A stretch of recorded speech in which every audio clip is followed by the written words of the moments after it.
Hi friends, मैं हूँ सुमन। आज मैं आपके लिए लेकर आई हूँ बच्चों और बड़ों सबकी फेवरेट रेसिपी। इसको बनाने के लिए आपको अंडा, दही, सफेद सिरका की ज़रूरत नहीं है और ना ही इसमें अवन की ज़रूरत है। सिंपल अपने घर की कढ़ाई में इसको बनाएंगे तो बहुत ही प्यारी सी रेसिपी है। उम्मीद रखती हूँ पसंद आएगी। तो इसको बनाने के लिए हमें लेनी है चॉकलेट। मैंने यहाँ डार्क कंपाउंड चॉकलेट ली है। आप यहाँ मिल्क कंपाउंड चॉकलेट भी ले सकते हो इसकी जगह पर, या फिर आप डेयरी मिल्क की चॉकलेट भी ले सकते हो, वो हर जगह पर मिल ही जाती है। तो भी चॉकलेट को हमें इस तरीके से जितना हो सके उतना बारीक आपने कट करना है। अगर कट करते समय आपको दिक्कत आए तो आप फ्रीजर में से इसको करीबन 1 से 2 घंटा रूम टेम्परेचर पे आने देना। फिर जो चॉकलेट है थोड़ी नरम हो जाएगी और आपको काटने में आसानी होगी। अब इस चॉकलेट को अगर आप ग्राम में नापोगे तो 150 ग्राम यहाँ पर चॉकलेट मैंने ली है। थोड़ी बहुत अगर कम भी हो जाए तो चल जाएगा, कोई दिक्कत नहीं है।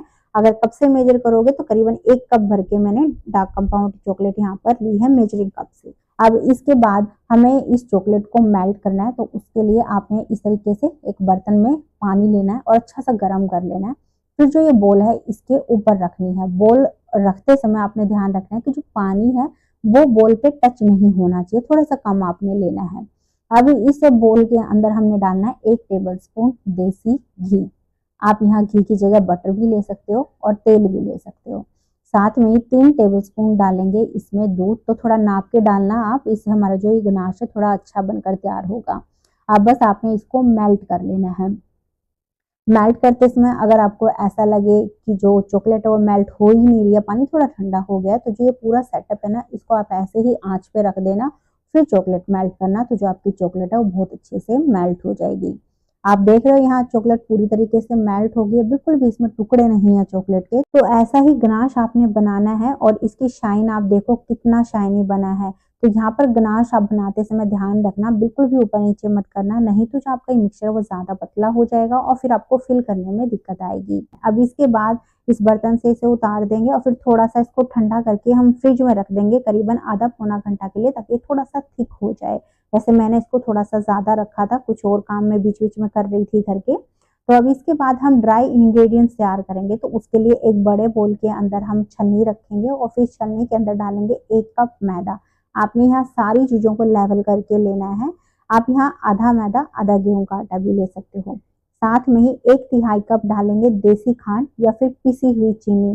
तो इसकी जो क्वांटिटी है आप अपनी पसंद के हिसाब से थोड़ी सी कम या ज्यादा कर सकते हो। अगर आप ज्यादा मीठा लेते हो तो आप यहाँ 3/4 कप देसी खांड या पिसी हुई चीनी भी डाल सकते हो। पर मेरे घर में थोड़ा मीठा कम लेते हैं, इसलिए मैंने थोड़ी सी कम यहाँ पर देसी खांड डाली है। साथ में ही 3 टेबलस्पून डालेंगे कोको पाउडर। थोड़ी अच्छी क्वालिटी का कोको पाउडर आप लेना, इससे टेस्ट बढ़िया आएगा।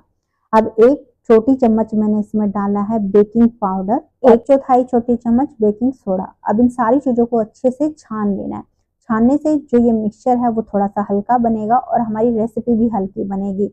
साथ में ही जो छोटे मोटे टुकड़े वगैरह होंगे वो इसमें से निकल जाएंगे। तो आप देख रहे हो छन्नी में कितना सारा जो है मिक्सचर बचा हुआ है, गुठलियां और देसी खांड के दाने वगैरह हैं।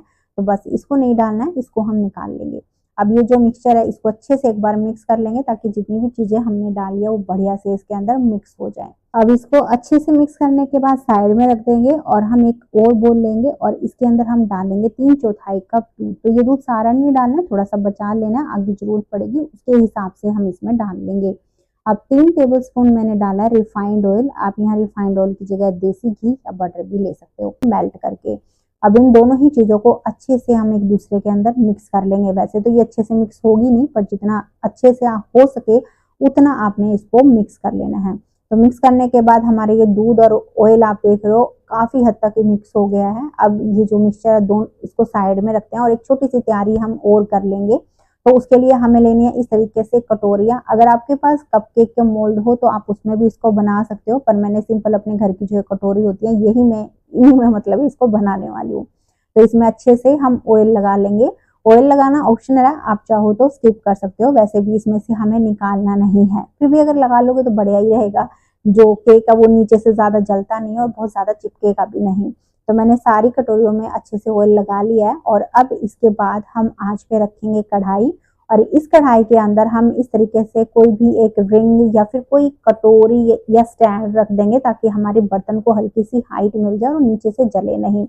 फिर हम इसको ढककर करीबन लो टू मीडियम फ्लेम पे 5 से 7 मिनट के लिए गर्म होने के लिए रख देंगे। और इसी बीच में हम अपना जो बैटर है उसको तैयार कर लेंगे। तो बैटर तैयार करने के लिए जो हमने ड्राई इंग्रेडिएंट्स तैयार किए थे ना, इसके अंदर हम अपना जो वेट मिक्सचर है वो सारा डाल देंगे। और अब इसको आपने अच्छे से मिक्स कर लेना है। मिक्स करते समय आप देख रहे हो कि काफी ड्राई है बैटर अभी, तो जो हमने दूध थोड़ा सा बचा के रखा हुआ था वो सारा डाल देंगे। तो मुझे हमेशा 1 कप मैदे के हिसाब से 3/4 कप दूध ही लगता है। आपको हो सकता है 1 आधी चम्मच ऊपर नीचे हो जाए, बस ये आपने ध्यान रखना है।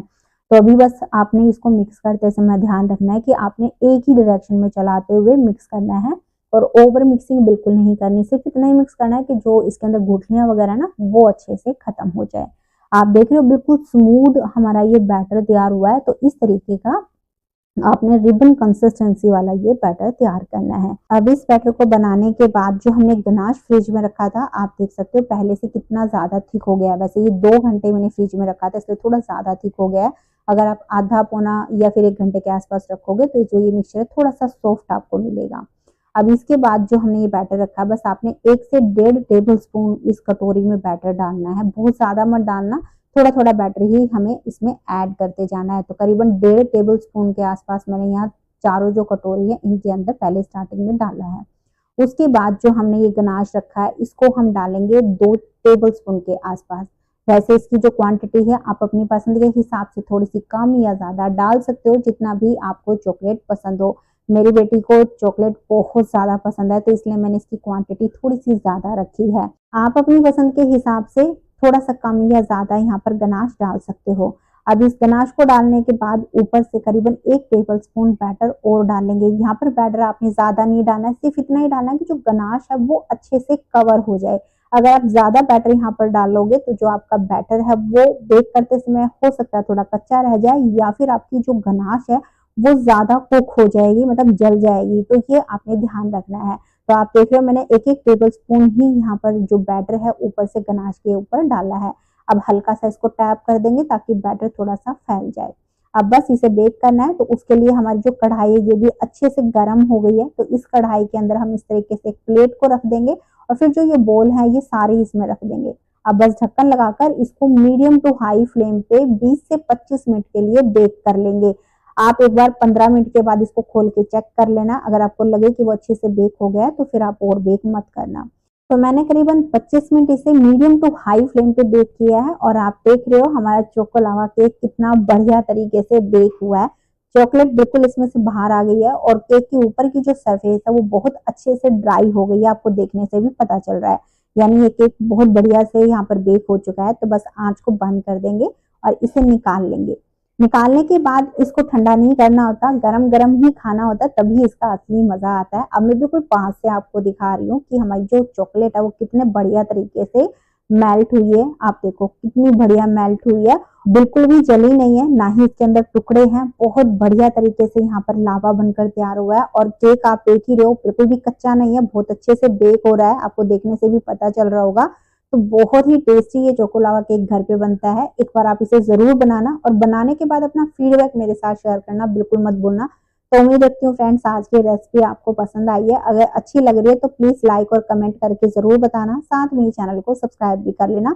तो चलिए फिर मिलते हैं आपसे एक नई रेसिपी के साथ में।